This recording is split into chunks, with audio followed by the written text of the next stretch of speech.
जय भीम, नमो बुद्धाय। विजयादशमी यह त्योहार ही देश के अंदर क्यों मना रहे हैं? ईसाई पूर्व 261 का अशोक सम्राट का इतिहास है। अशोक सम्राट आशिया खंड के अंदर सबसे बड़ा ताकतवर राजा था। जब उन्होंने कलिंग के ऊपर प्रहार किया था तो उसका जो सबसे बड़ा प्रिय भाई था सुमित नाम का, उस युद्ध में मारा गया था। हजारों लाखों सैनिक उस युद्ध में मर गए थे। कोई रो रहा था, कोई चिल्ला रहा था, किसी का हाथ कट गया था, किसी का पैर कट गया था और खून की नदी बह रही थी। वो रक्तपात देख के अशोक सम्राट को लगा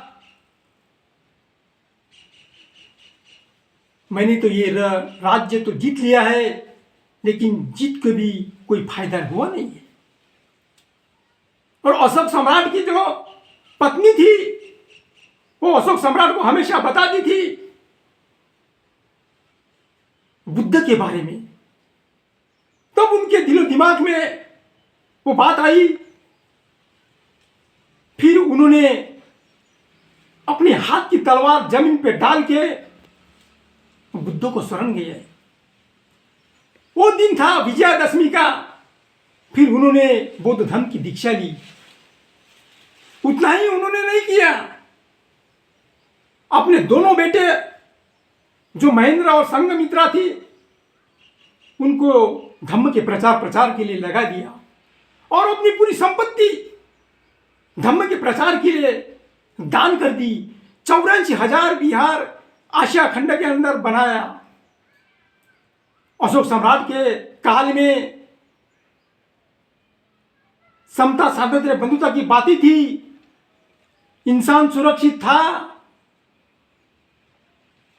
जब बाबा साहब ने अशोक सम्राट की जब हिस्ट्री जब पढ़ी तो 14 अक्टूबर 1956 में बाबा साहब ने भी विजयादशमी के दिन बौद्ध धर्म की दीक्षा ली। वो दिन था विजयादशमी का। इसीलिए विजयादशमी को आज ही देश में मना रहे हैं। और एक तरफ झूठा इतिहास ही देश में लिखा गया। 10 राजाओं को जो सिलवान थे उनको विजयादशमी के दिन मारा गया और झूठा इतिहास लिख दिया कि रावण को 10 सिर थे। रावण एक बुद्ध अनुयायी था। बुद्ध के 10 सिलों का पालन करता था। लेकिन झूठा इतिहास लिख के ही देश के मनुवादी विचार सरणी के लोगों ने, ब्राह्मणवादी विचार सरणी के लोगों ने विजयादशमी के दिन रावण को ही देश में जलाया जाता है। इतिहास पढ़ो।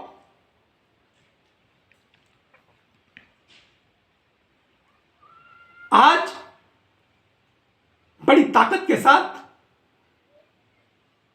विजयादशमी देश में मनाते हैं। इस वीडियो को ज्यादा से ज्यादा शेयर कीजिए, सब्सक्राइब कीजिए।